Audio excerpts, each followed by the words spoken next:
Mikey Good, take one.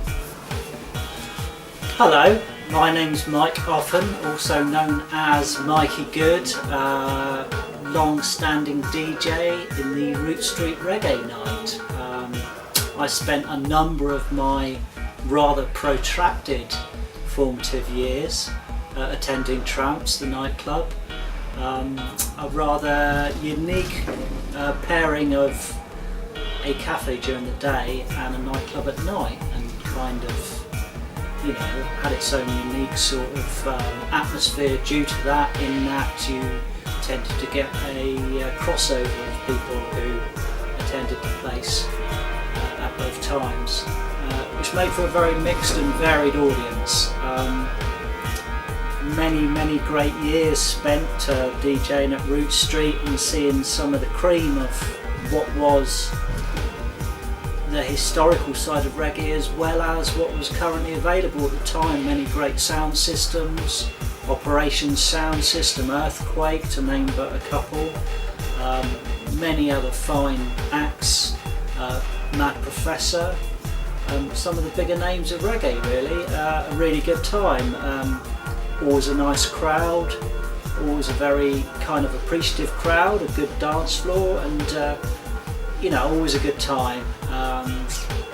Not helped any the less by Kev, who used to run Root Street, and also enabled by the guys who ran Tramps at the time, which was Steve Pellage and Phil, and good guys. And I mean, the atmosphere in that kind of venue always filters down from the people running it, and they were great guys. They were up for a party, and they kind of had a good idea about, you know, what a nightclub should run like, and just how kind of you should sort of negotiate it. And it was a great friendly atmosphere. Very rarely any stress or trouble. You know, a reasonable amount of hassle running around after equipment and such like, which is part and parcel of club nights. Yeah, it was a really good time. I kind of met my current partner. I say current, it's been a long time. I met my current partner in Tramps. It's been 12 years, so there you go. It's not a bad thing.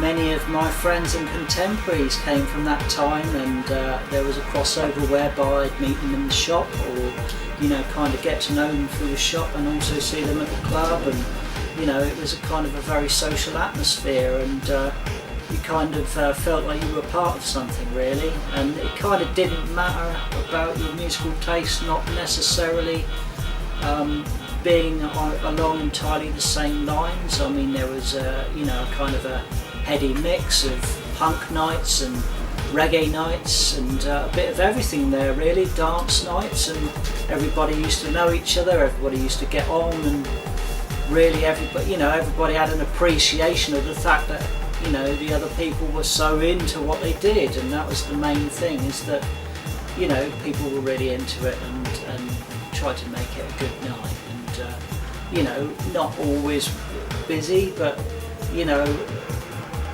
regardless of that, people would make the effort to get good acts. I mean, like the Swery Collective, they put on some really good punk nights. They had acts coming from abroad, they had punk acts like Capdown and people like that that had travelled and, you know, put on a really good show, and really made the effort. The family orientation of it helped by the fact that also during the day the cafe, long standing, has been run by Maggie and Eddie, and you know, her family, and added to the kind of feeling of it. And after Steve's passing, they indeed took over the running of the nightclub and carried it on, and you know, as such, it's had a real long-standing effect on Plymouth, you know, and been invested in Plymouth for quite a long time. That'll do now, wouldn't it? Yeah, I do. Right, do you want to sort this guy